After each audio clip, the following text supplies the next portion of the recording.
राजगढ़ में एक राजा राज करता था। राजा की एक ही संतान थी। उसके पैदा होने के 6 महीने बाद ही राजा की धर्मपत्नी का स्वर्गवास हो गया था और जो संतान थी वह लड़की थी। देखते ही देखते राजकुमारी बड़ी हो गई और विवाह के लायक भी। राजा अपनी बेटी और राजगढ़ की राजकुमारी के लिए एक ऐसे वर की तलाश में था जो राजकुमारी के साथ साथ राजगढ़ को भी संभाल सके। एक दिन दोनों महल के बगीचे में बातें कर रहे होते हैं।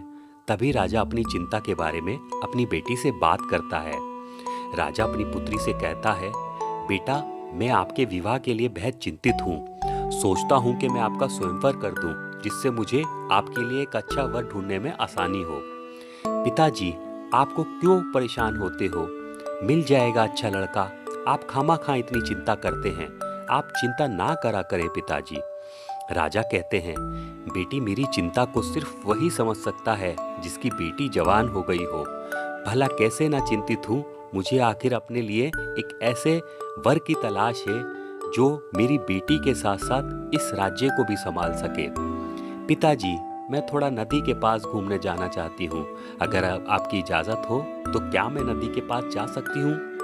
राजा कहते हैं, ठीक है बेटा, चले जाओ नदी के पास, मगर ध्यान रखना वहाँ बहुत मगरमच्छ हैं और एक मगरमच्छ तो बहुत आदमखोर है। बहुत ख्याल रखना अपना।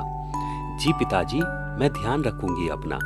राजा राजकुमारी से कहते हैं, ठीक है बेटा, मुझे अब राजपाट के काम से जाना है, मैं चलता हूँ। तुम भी कुछ देर टहल के आ जाओ।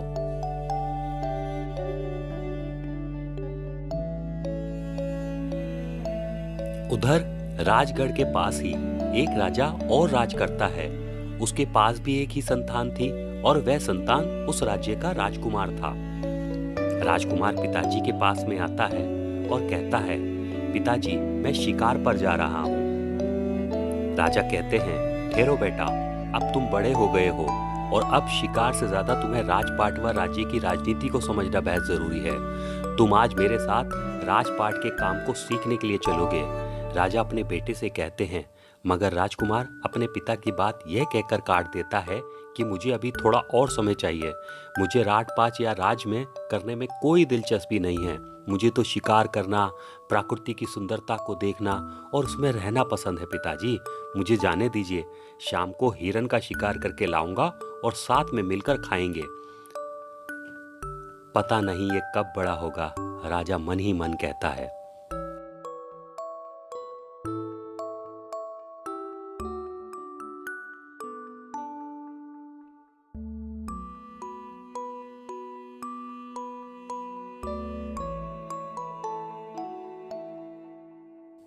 उधर राजकुमारी नदी के पास जाकर बैठ जाती है और अपनी माँ को याद करने लगती है। कैसी दिखती होंगी मेरी माताजी? मेरे जैसी? नहीं नहीं, मुझसे भी सुंदर होंगी मेरी माताजी। राजकुमारी सपनों में खोई होती है। तभी पास के गांव के वही राजकुमार वहां शिकार के लिए आया था, जिसे बहुत प्यास लगी थी और पानी पीने के लिए नदी के करीब आता है। राजकुमारी को इतना नजदीक देखकर वो राजकुमारी से कहता है, इस नदी में मगरमच्छ है, आप नदी से थोड़ा दूर बैठें। राजकुमारी उससे कहती है, मेरी फिक्र करने के लिए धन्यवाद आपका, मगर आप हैं कौन? राजकुमार कहता है, मैं यही नजदीक के राज्य का राजकुमार हूँ। और आप कौन हैं? राजकुमारी कहती है, राजगढ़ के महाराज की इकलौती संतान राजकुमारी पद्मावत। राजकुमार कहता है, ओहो, तो आप हैं राजकुमारी पद्मावत। नाम तो आपका कई बार सुना था, आज देख भी लिया। बेहद सुंदर हैं आप, बिल्कुल इस प्रकृति की तरह। धन्यवाद आपका। वैसे मुझे ये जानकर कि खुशी हुई कि मेरे राज्य के अलावा भी मेरी चर्चाएं खूब होती हैं। और ये कहते हुए राजकुमारी मुस्कुरा देती है। इस पर राजकुमार कहता है, हाँ, जैसे मुश्क की गंध छुपाना मुश्किल है, उसी तरह एक काबिल इंसान की काबिलियत।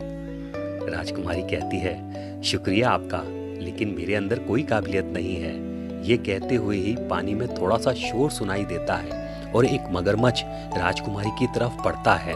राजकुमार उस मगरमच्छ को देख लेता है और वो राजकुमारी को जल्दी से अपने पीछे करके कमर से चाकू निकाल लेता है। मगरमच्छ जब ये देखता है कि दोनों चौकन्ने हो गए हैं तो वो वापस मुड़ जाता है। मगरमच्छ के जाने के बाद राजकुमार मजाक में कहता है, देखिए मैं कहता था ना, मुश्क की खुशबू नहीं छुपती।